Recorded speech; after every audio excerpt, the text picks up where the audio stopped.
pimpinan. Kalau isu multaqa ulama agama, saya rasa kepimpinan Dewan Ulama ini di negeri-negeri ada. Apa salahnya sambil-sambil ziarah mereka, pergi tanya khabar dan pergi tanya apa maksud sebenar.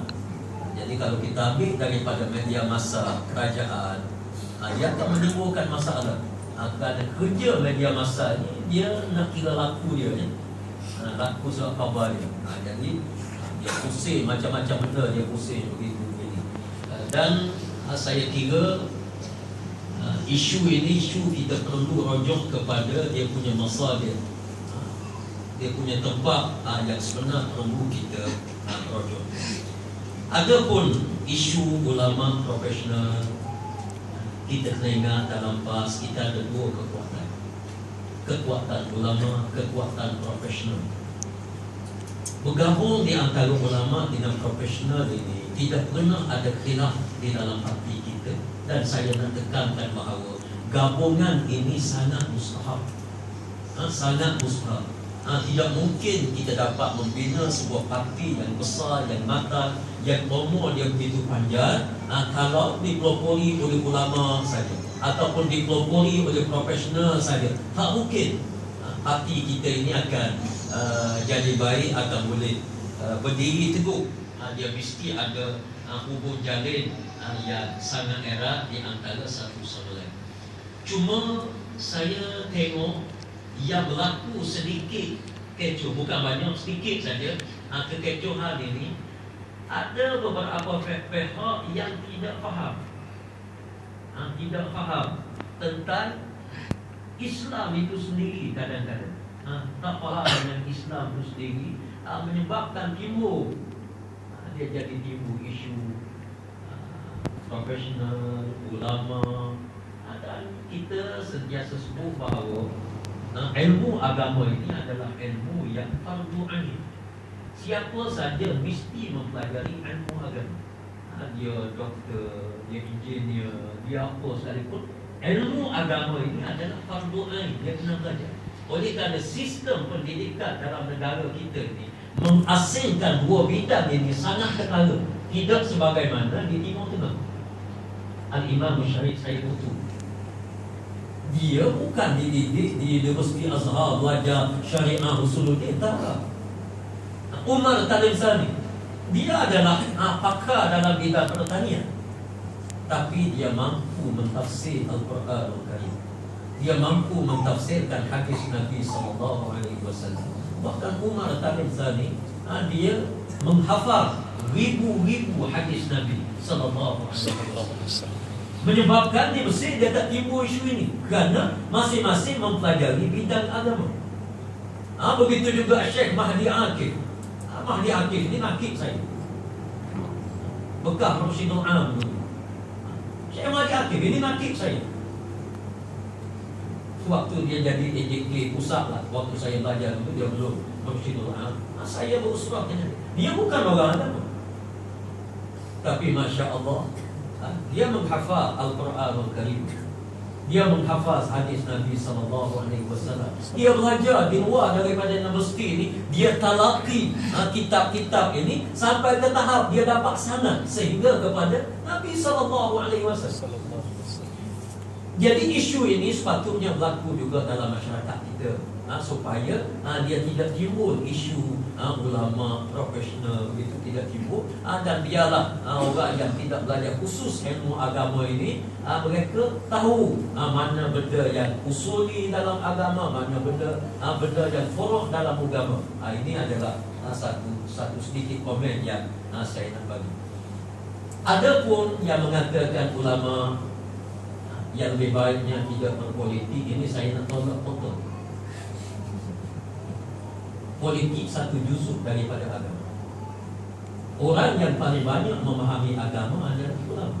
Macam mana ulama tak disarankan supaya tidak berpolitik, sedangkan politik adalah satu juzuk yang sangat mustahab dalam agama. Rasulullah dia berpolitik, hampir sepanjang hadis baginda itu ada unsur politik. Sayyidina Abu Bakar, Sayyidina Umar, Sayyidina Uthman, Sayyidina Ali dan lain-lain orang lain, semuanya adalah mereka ini adalah tokoh politik yang begitu ada.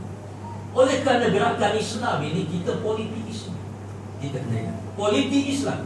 Satunya kita berpolitik, kita nak menang. Yang kedua, kita berpolitik mengikut landasan Islam. Dia ada cara dia ada kaedah dia ada pendekatan dia, cara tersendiri. Maka tidak dapat kita yang disebut untuk mengetuai ataupun mengepalai gerakan Islam ini mesti di kalangan ulama. Kalau profesional dia boleh sampai tahap macam orang Ikhwan, macam Syekh Mahdi Akif, macam Umar Talim Sani, falyatafaddal mashkur. Dia boleh jadi presiden, tak ada masalah. Tapi oleh kerana situasi dalam negara kita ini, dia kalau tidak jurusan agama, dia sangat berbeza dengan Mesir. Sangat berbeza. Kalau dia doktor bidang, kalau doktor gigi dia jadi begitu lah. Dengan maaf saya sebut, saya tidak nak ini saya nak sebut realiti. Tapi alhamdulillah mutakhir ini saya nampak dah ada usaha. Usaha, alhamdulillah, sahabat-sahabat kita yang profesional ini, mereka mendalami ilmu agama, ada yang boleh berkhutbah, ada sekarang ini alhamdulillah dah terbuka. Maybe banyak dah belajar di Mesir, di Jordan. Ini satu perkembangan yang sangat baik. InsyaAllah dia akan jadi satu aset yang besar untuk perjuangan Islam, insyaAllah.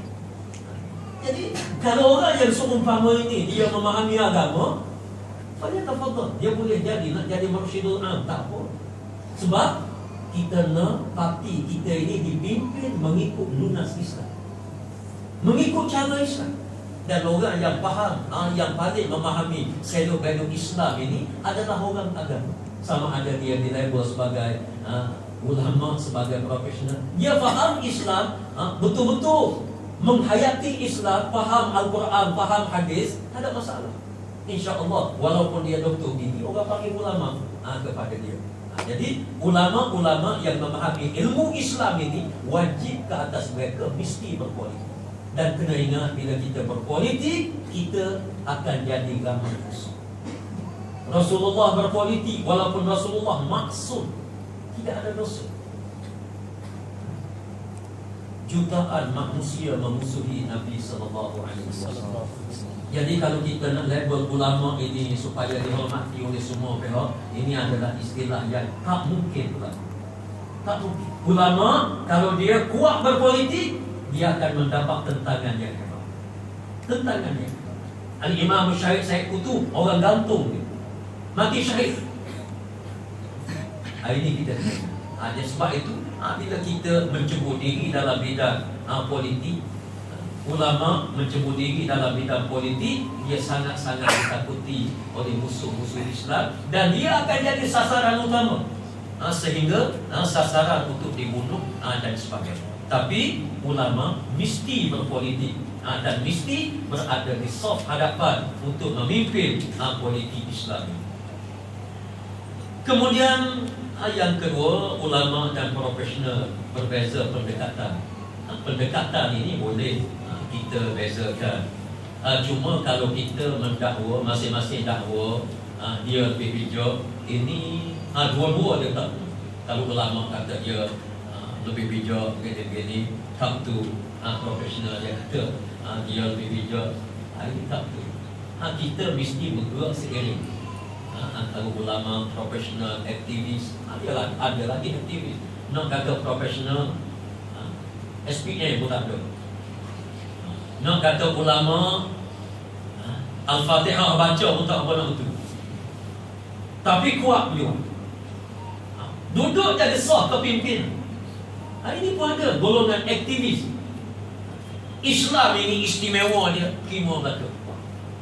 Zaman Nabi SAW ada orang macam Sayyidina Abu Bakar. Sayyidina Abu Bakar. Ada orang macam Bilal bin Rabah. Bilal bin Rabah disebut Abdul Habashi, orang Habasyah, yang jadi hamba abdi ini, yang paling teruk. Yang paling teruk disebut dalam kitab, bukan Bilal lah, orang lain. Orang jadi Habashi, mari daripada Habasyah, yang bibir dia tebal ni. Kalau suruh buat Kalau tempat kita suruh menebah dalam kebun, kalau suruh dia tebah sekali dengan pokok durian. Dia suruh tebah, dia tebah habis. Dia sampai tahap itu. Abdul Habasyi ini dia sampai tahap itu. Sehingga Nabi SAW sebut, "Lau taqulukum Abdul Habasyiyun bi kitabillah fasma'u lahu wa ati'u." Sekiranya hamba Abdi Habasyi ini memimpin kamu dengan kitab Allah dan sunnah Rasulullah, hendaklah kamu dengar, kamu taat. Dan prinsip ini insya-Allah kita akan bawa dalam hati kita. Kita akan bekerja, kita akan bergerak bersama profesional, ulama, aktivis, macam-macam jenis manusia ada dalam hati kita, macam-macam. Ada orang jenis takbir kuat, semaya subuh lewat. Ada juga jenis macam takbir jangan kira orang kata Allah Akbar saja, dia Allah Akbar mampu. Semaya subuh lewat, pukul 8. Tidak cacat parti kita. Ini anggota dalam parti zaman Rasulullah. Ada munafik, tak cacat perjuangan Rasulullah. Ini individu, tapi Rasulullah gerakkan semua sekali. Kalau kita tengok sahabat ni macam-macam gaya, macam-macam fashion. Sahabat Sayyidina Umar, cara dia duduk dengan Rasulullah. Sayyidina Abu Bakar, cara Sayyidina Abu Bakar. Ada benda sikit menangis Sayyidina Abu Bakar. Orang julung buka, disebut dia menangis, wahai Rasulullah. Sayyidina Umar nak pacung kan. Tapi boleh duduk di bawah saf perjuangan Islam. Dan ini adalah kehebatan Islam. Dan jangan ada di antara satu sama lain mendabik dada dia lebih bijak daripada orang lain. Siapa yang dabik dada dia lebih bijak daripada orang lain, sebenarnya dia lebih bodoh daripada orang lain. Yang ketiga, isu menggadai prinsip perjuangan Islam. Tadi Al-Fatih Dr. Sudi dah sebut, dan saya nak sebut ni sebagaimana saya sebut tadi, tanpa saya nak sebut nama. Benda ini berlaku dalam hati kita. Sebab itu kita sebut, dan disebut hatta dalam majlis syura. Ada di kalangan kita ni macam-macam, macam-macam. Bila bergabung, kita duduk sekali dengan PKR, dengan DIP. Ada orang 4 diisi program PKR. Isi moga masuk PKR. Ini masalah prinsip dalam perjuangan yang disebut banyak dalam hadis Nabi SAW. Orang yang keluar daripada sah perjuangan Islam ini, dia merungkaikan ikatan yang ada dalam Islam. Ini benda prinsip. Kita kena ingat, kita ni tahaluf siasi, bukan boleh nak masuk keluar macam tu.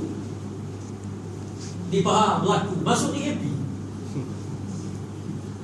Ini benda prinsip. Kita kena ingat, duduk dalam perjuangan Islam ni prinsip. Talzamu jama'at al-muslimin wa imamahum. Ini prinsip perjuangan.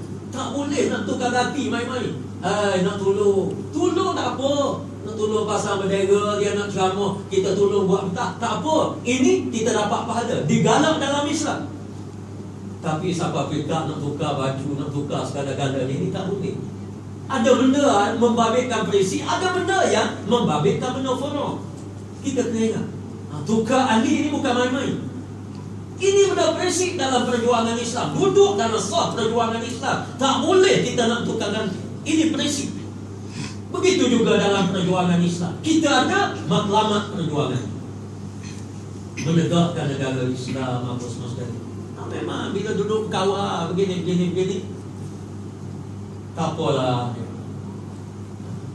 Kita sebut negara Islam, bukan dia marah kalau orang sebut. Sedangkan tugas dan tanggungjawab dia menceritakan apa benda negara Islam yang sebenarnya, di mana kebaikan dia, di mana falsafah dia, apa beza negara Islam dengan negara bukan Islam. Kalau kita bandingkan, macam bumi dengan langit. Hukum Islam yang disebut hudud berbanding dengan hukum yang ada dalam negara kita. Hudud lebih ringan, lebih lembut jauh. Hukum hudud, tengok hukum dalam Islam masih diberi ruang. Diberi ruang dalam Islam. Kalau anak saya dibunuh, sebagai contoh, kalau dia sudah mahkamah jatuhkan hukuman, orang yang bunuh kena tangkap, diberi siapa? Dia hukuman bunuh juga. Dibunuh juga, gantung sampai mati. Dalam Islam ada bunuh juga, hancur. Baik, dalam Islam diberi ruang. Keluarga saya, abang saya, adik-beradik saya berhak. Keluarga sana dia boleh mari berayu dengan saya. Hakim dah buat keputusan dah, kisos kena bunuh balik, dia mari berayu. Kalau bunuh pula orang mati dah, anak saya mati, bunuh dia pula orang. Dia kata beginilah, kalau maaf saya nak bayar. Salah seorang daripada keluarga saya mengatakan, kami maaf, hakim wajib dia kena ikut apa yang disebut oleh anggota wali si mati. Adik-beradik saya sebut, saya tak setuju ke anak-anak saya. Saya kata kena bunuh juga. Tapi adik saya kata maaf, hakim kena terima yang maaf. Dan punya lembut isu. Maka bertukarlah daripada bunuh kepada pembayaran dia. Dia boleh bayar duit. Dia tak ada duit, kerajaan bayar. Dan dia kena kerja dengan kerajaan sehingga duit kerajaan tadi dipulangkan balik. Kena kerja sampai mati lah. Tapi dia tak dibunuh. Duit yang diberikan ini dibayar kepada siapa? Dibayar kepada keluarga masa, bayar kepada saya. Satu nyawa, waktu negeri Ganu dulu saya bubarkan animal. Saya masukkan 500,000 untuk satu nyawa, pembayaran dia. Selamat daripada pembunuhan, bayar 500,000. 500,000 saya boleh buat masjid. Arwah anak saya yang dibunuh duduk dalam buku sampai pada. Mana ada dalam undang-undang yang ada pada hari ini? Tugas kita bagi tahu bahawa Islam ni sangat lembut. Kalau saya nak tunjuk contoh banyak. Undang-undang sipil hari ini, kalau bayar denda, bayar siapa? Kerajaan. Kawan ni anak kita kena bunuh, kawan ni masuk penjara, kena hukum bunuh balik. Denda bayar siapa? Bayar kerajaan. Islam bayar kepada keluarga manusia. Ini kita kena ingat. Undang-undang Islam ni sangat lembut. Sepatutnya kita cerita benda ni. Tapi kita pula sebut, tak payah sebutlah dulu. Sebab apa? Berkawan dengan orang bukan Islam. Sepatutnya kita kena bagi tahu kepada orang bukan Islam, ini dia undang-undang Islam yang sangat lembut. Bagi tahu kepada orang bukan Islam. Kalau ada undang-undang Islam ni yang kerah, tak apa, kita tak payah laksanakan Islam. Biar dia tunjuk dulu, mari bukti dulu.